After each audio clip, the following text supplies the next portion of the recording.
네, 우리가 예배에 나아올 때마다요, 하나님께서 우리를 얼마나 기다리시고 하나님께서 우리를 얼마나 사랑하시는지를 우리가 깨닫고 또 그렇게 느끼는 그런 복된 예배 시간이 되었으면 좋겠습니다. 오늘 청소년부 예배 시간에도 이제 그런 내용을 다뤘거든요. 하나님께서 우리를 꽃으로, 우리를 기뻐하시면서 우리를 참 아름답게 지으셨는데 우리가 그 사실을 알지 못하고요, 우리가 꽃처럼 사는 게 아니고 마치 우리가 스스로 잡초처럼, 들풀처럼 살아갈 때가 있다는 거죠. 하나님이 우리에게 주신 그 모습 그대로를 날마다 회복해가는 그런 예배, 그런 우리의 신앙의 모습들이 될 수 있기를 간절히 소망합니다. 여러분, 혹시 마지막이라고 하는 단어, 그리고 최후라고 하는 단어가 어떻게 다른지 알고 계십니까? 그 차이에 대해서 우리가 마지막이다라고 이야기를 할 때와 최후라고 이야기를 할 때 어떤 어감의 차이가 있는지를 분명히 알고 계십니까? 사실 비슷한 의미로 쓰이는 단어죠. 그 의미는, 그 뜻은 매우 유사합니다. 그런데 그에 대한 느낌이나 어감 자체는 굉장히 다르다는 것이죠. 그래서 우리가 마지막이다라고 이야기를 할 때 그냥 일상적으로 사용하는 단어입니다. 이제 마지막 차례다, 끝이다 라고 하는 그런 의미가 있는데, 우리가 최후라고 이야기를 한다면 매우 무겁고 그리고 엄중하고 매우 중요한 자리가 되었을 때, 그런 시간이 되었을 때 최후라고 하는 그런 표현을 쓸 때가 있다는 거죠. 예를 들어서요, 제가 누군가에게 이제 뭐 청소년부나 아니면 저희 집에서나 이게 내 마지막 경고야 라고 이야기하는 것과, 그리고 더 나아가서 더 화가 나서요, 이게 내 최후의 통첩이야 라고 이야기하는 것과 혹시 이 차이가 느껴지십니까? 똑같은 의미를 가지고 있지만 그 말을 사용하는 그 분위기 자체는 매우 다르다라고 하는 것이죠. 최후라고 하는 말이 가진 그런 비장함과 그런 무거움이 있기 때문입니다. 그런데요, 때로는 이 최후라고 하는 말이 무겁기만 하고 어둡기만 한 그런 의미로 쓰이기보다는요, 때로는 매우 밝고 희망적인 의미로 이 최후라고 하는 말을 쓸 때도 있습니다. 그래서 우리가 이런 이야기 자주 들어볼 때가 있죠. 최후에 웃는 자가 진짜 승자다라고 하는 그런 이야기를 들을 때가 있고요. 그리고 어떤 운동 경기에서 최후의 한 방으로 우리는 승리를 거두었다라는 그런 표현을 사용할 때도 있습니다.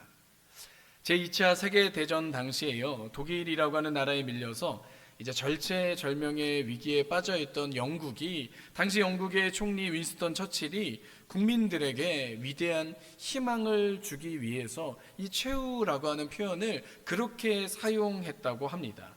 우리의 길이 아무리 멀고 험해도 우리는 결국 승리할 것입니다. 우리에게 있어서 승리 없이는 생존하는 것도 불가능하기 때문입니다. 우리는 반드시 최후에는 승리할 것입니다 라고 이야기를 하면서 이 국민들에게 다시 소망과 또 희망을 북돋아주는 그런 연설을 한 적이 있다고 합니다. 최후라고 하는 말이 이렇게 긍정적으로 밝게 쓰일 수 있는데요, 그렇다면 우리가 기억하는, 우리가 바라보는 최고의 최후는 어디에 있습니까? 이 최후라고 하는 단어가 지닌 최고의 긍정적인 의미는 어디에 있습니까? 그것은 바로 오늘 말씀을 통해서 살펴보고자 하는 최후의 만찬이라고 하는 그런 표현 가운데, 그런 상황 가운데 녹아져 있습니다. 예수님께서 우리에게 행하신 이 만찬은 슬픔과 비통, 절망으로 끝나는 것이 아니라 우리에게 영원한 소망과 은혜를 허락해 주는 그런 시간이었기 때문입니다.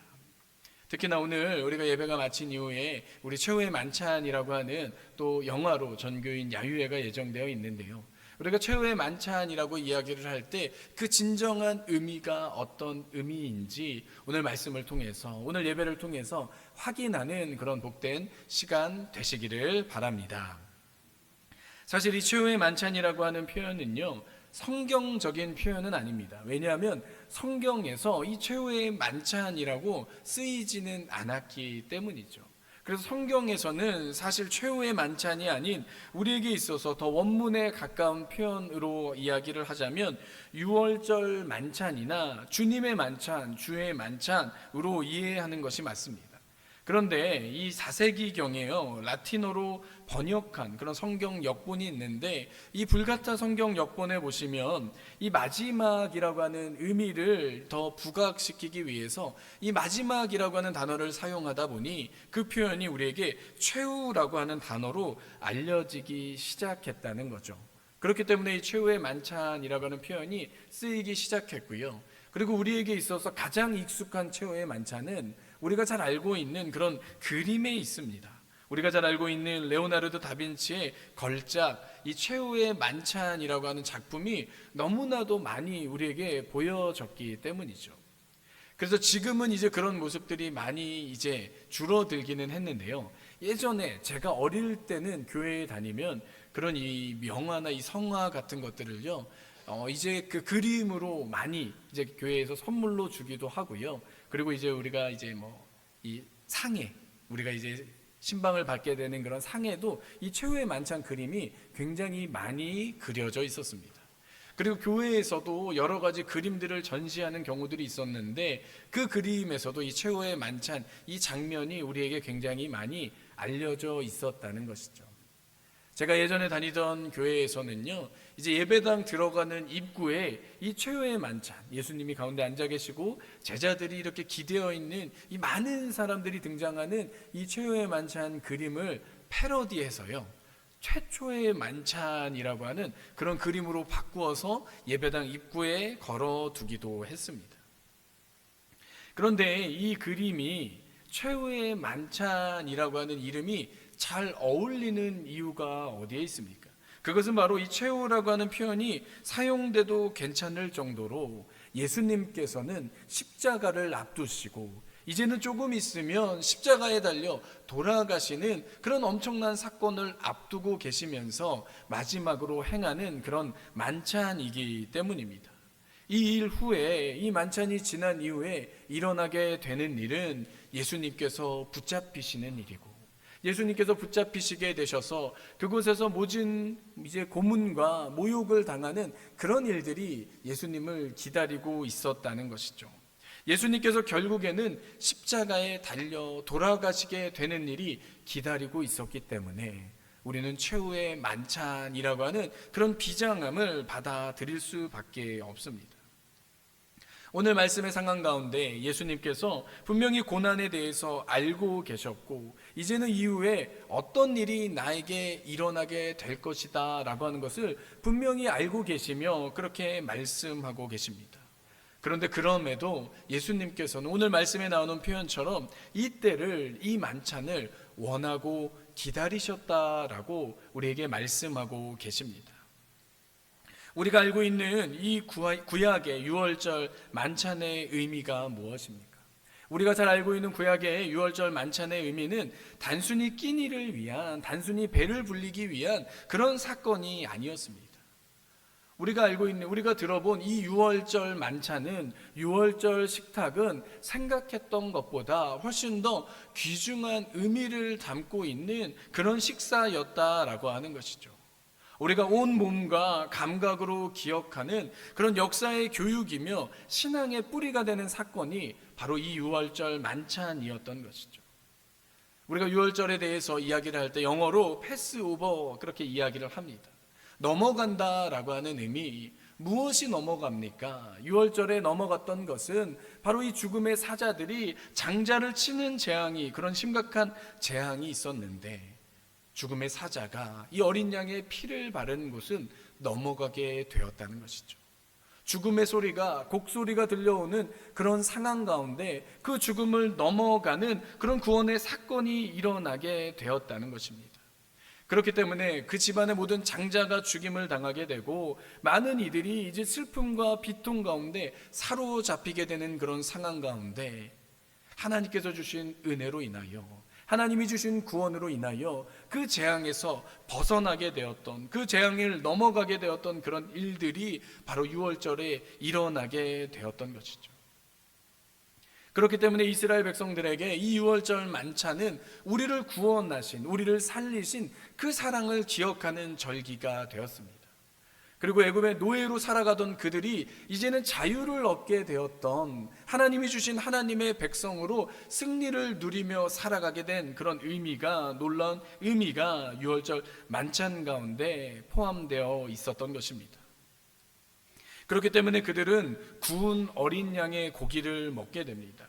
구운 어린 양을 잡아 먹는 이유는 바로 어린 양의 피로 인하여, 어린 양의 피로 인하여 우리가 구원받기 때문에 그 의미를 되새기는 것이죠. 그들은 유월절 만찬 때 무교병을 먹습니다. 왜 그들이 무교병을 먹습니까? 반죽하여 부풀어 오르지도 못한 그 맛이 없는 빵을 먹으면서, 그 떡을 먹으면서 급하게 탈출을 할 수밖에 없었던 그런 긴박함을 기억하라는 것이죠. 그들이 쓴 나물을 먹습니다. 쓴 나물을 먹으면서 고통 가운데, 괴로움 가운데 있었던, 노예로 살아갔던 그들의 힘든 시간들을 기억하는 시간이 바로 이 유월절 만찬의 의미였던 것이죠. 그렇기 때문에 이 유월절의 만찬은 식사적인 면으로 보면요, 아주 유쾌하고 즐거운 식사는 아닙니다. 우리가 지금 누릴 수 있는 많은 반찬으로, 좋은 반찬으로 우리의 입을 즐겁게 하는 그런 식사는 아니었던 것이죠. 사실 우리에게 있어서 먹는 것이 얼마나 중요합니까? 우리가 맛있는 밥을 먹으면요, 사람들의 마음이 열려진다고 하죠. 이 식사가 얼마나 중요한지 혹시나 우리 교회를 정하실 때 밥 때문에 긍정적인 영향을 받았다라고 이야기하시는 분들도 덜어 있었다는 거죠.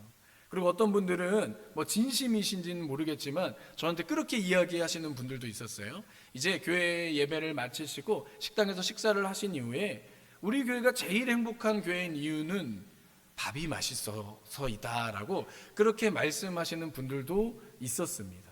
그렇게 물론 농담 삼아 말씀하셨겠지만 실제로 그렇게 말씀하시는 분이 계셨다는 거예요. 그만큼 우리가 잘 먹는다라고 하는 것은, 맛있는 식사를 나눈다라고 하는 것은 중요한 의미가 있습니다.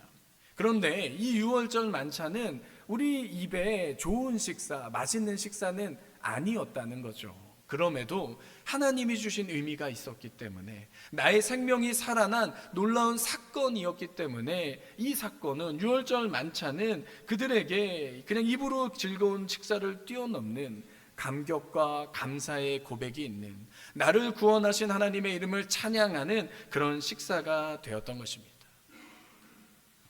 예수님께서는 제자들과 3년의 시간을 보내셨습니다. 3년의 시간을 보내시면서 그 앞에 한 번, 두 번의 유월절 만찬을 함께 하셨다는 것이죠. 그리고 오늘 말씀에 나오는 이 상황은 이제는 마지막 유월절 만찬을 나누고 계십니다.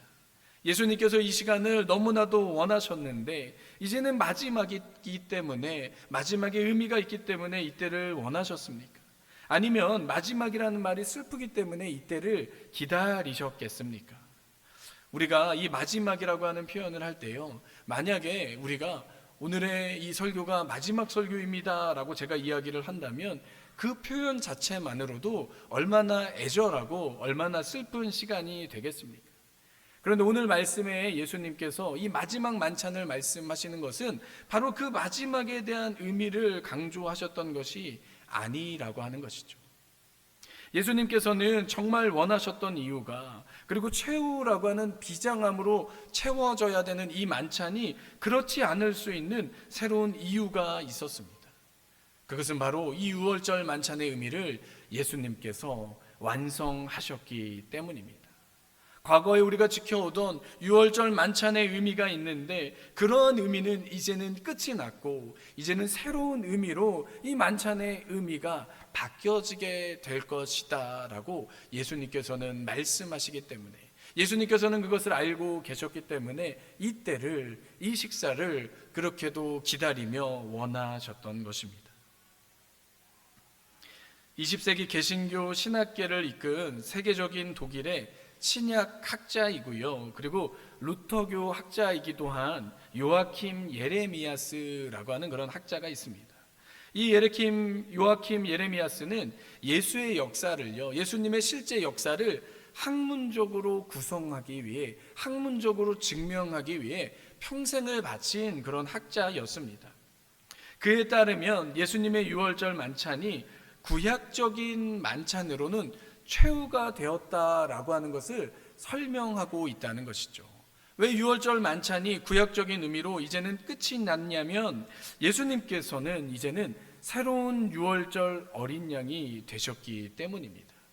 과거의 구약의 제사는 계속해서 우리가 죄를 지을 때마다 계속해서 양을 잡고 염소를 잡아서 제사를 드려야 하는 그런 완전하지 않은 그런 제사였습니다.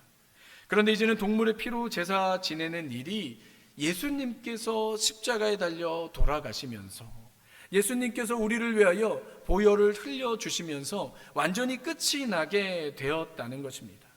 이제는 출애굽의 사건을 생각하는 그런 만찬이 아니라 우리의 모든 죄악의 문제를 해결하신 예수님의 그 사랑을 기억하는, 예수님을 바라보는 그런 구원의 만찬으로 바뀌어지게 되었다는 것이죠. 그렇기 때문에 과거의 출애굽의 사건은 이제는 그림자에 불과하고 예수님이 이루신 이 완전한 구원의 사건이, 십자가의 사건이 우리에게 진짜가 되었다라고 하는 것을 이 학자가 설명해 주고 있습니다. 이를 가리켜서 어려운 말로는요, 원형의 성취라고 부르기도 합니다. 예수 그리스도의 십자가 사건이 우리에게 얼마나 중요한 의미가 있는지, 유월절 만찬의 의미를 뛰어넘는 진짜 구원의 의미, 이제는 우리가 유월절을 통하여서 예수님께서 우리에게 허락하여 주신 진짜 구원으로 대체될 수 있는 일들이 일어나게 되었다는 것입니다. 구약적인 의미와 이제는 우리에게 허락하여 주신 신약의 의미, 하나님께서 우리에게 베풀어 주신 진짜 사랑과 구원의 사건이 바로 예수님으로 인하여 일어나게 되었다는 것이죠. 이 일이 이 최후의 만찬 이후에 일어나기 때문에 더 이상 최후의 만찬은 슬픈 시간이 아니라는 것입니다. 예수님께서는 십자가에 달려 돌아가시겠지만 죽음으로 끝나는 것이 아닌, 죽음으로 우리의 모든 희망이 사라진 것이 아닌, 오히려 그 시간을 통하여서 우리에게 완전한 소망과 완전한 구원이, 완전한 해방이 일어나게 되었기 때문입니다. 과거에 불완전했던 구원의 의미는 사라지고 이제는 예수 그리스도로 인한 완전한 소망이 우리 가운데 생겨나게 된 줄로 믿습니다. 그렇기 때문에 오늘 우리가 말씀을 읽을 때 예수님의 이 말씀이 성찬의 의미, 예수님께서 우리에게 허락하여 주신 성찬을 생각나게 한다라고 하는 것을 우리가 깨달을 수가 있습니다. 그리고 우리가 잘 알고 있는 것처럼 초대교회는 모일 때마다 식사를 나누고 이 성찬을 나누었다라고 전해집니다. 그렇게 했던 의미가 어디에 있습니까? 먼저는 함께 식사하는 그런 의미도 있습니다. 그런데 더 중요한 것은 이 성찬의 시간들을 통하여서 하나님께서 우리에게 베풀어 주신 예수님의 사랑, 예수님의 몸과 피를 기억하는, 예수님께서 우리에게 주신 그 사랑을 기억하며 우리의 삶을 살아가야 된다라고 하는 것을 우리에게 분명히 말씀하여 주시기 때문입니다. 때로는 우리가 교회에 와서 예배를 드리지만 이 사랑을 잊어버릴 때가 있다는 것이죠. 예수님께서 나를 위해서 십자가에 달려 돌아가셨는데, 예수님께서 나를 위해서 그 살을 찢기셨는데, 예수님께서 나를 위하여 모든 피를 다 쏟으셨는데 우리는 그 사랑을 기억하지 못하고 살아갈 때가 많다는 것입니다. 그렇기 때문에 초대교회는 모일 때마다 성찬을 행하였습니다. 우리의 삶이, 우리의 믿음이 삶과 분리되는 것이 아니고 우리의 믿음과 삶이 일치된다라고 하는 것을, 우리는 그 사랑을 날마다 기억하며 살아가야 된다라고 하는 것을 우리에게 알려주었기 때문입니다. 우리에게 있어서 이런 은혜가 있기를 간절히 소망합니다. 우리에게 베풀어 주신 최후의 만찬, 그때부터 우리에게 향하신 하나님의 놀라운 사랑이, 진짜 생명의 만찬이 시작이 되었습니다. 완전히 그 사랑에 열려지게 되었습니다.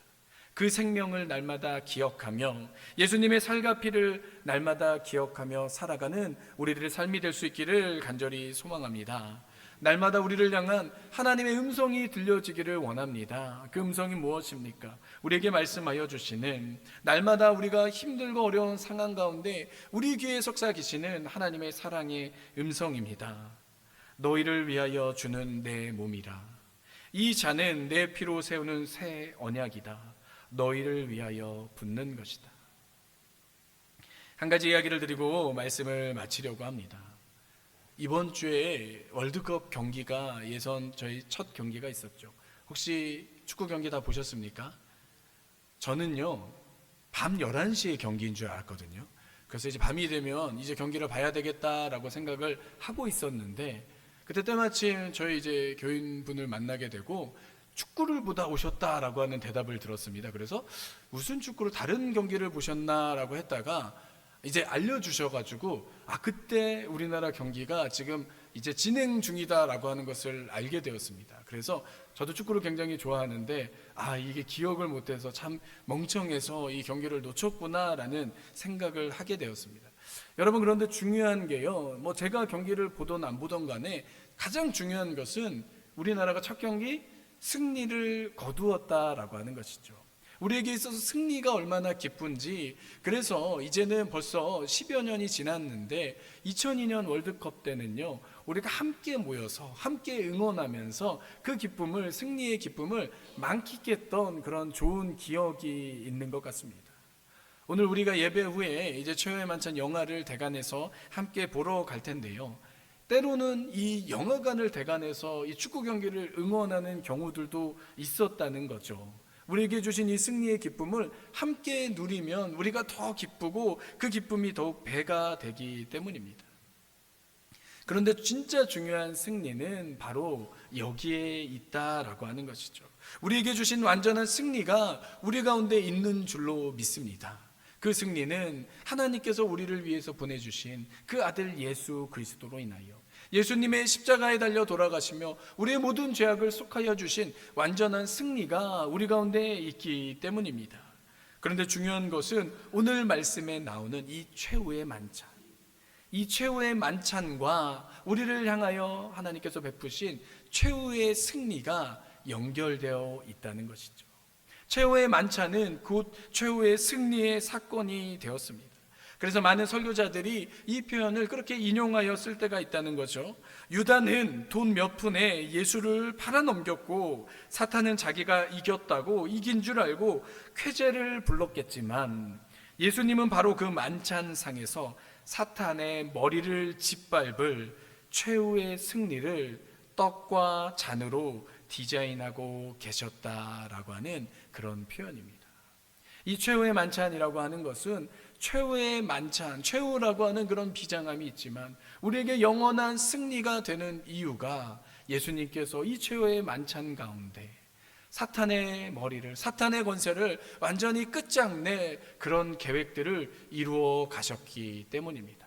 그 승리가 우리 가운데 있기를 간절히 소망합니다. 우리에게 허락하여 주신 이 최후의 만찬, 그리고 성찬을 접할 때마다 우리를 향한 완전한 승리를, 완전한 소망을 이야기할 수 있는, 함께 찬양할 수 있는 저와 여러분이 다 되시기를 간절히 소망합니다.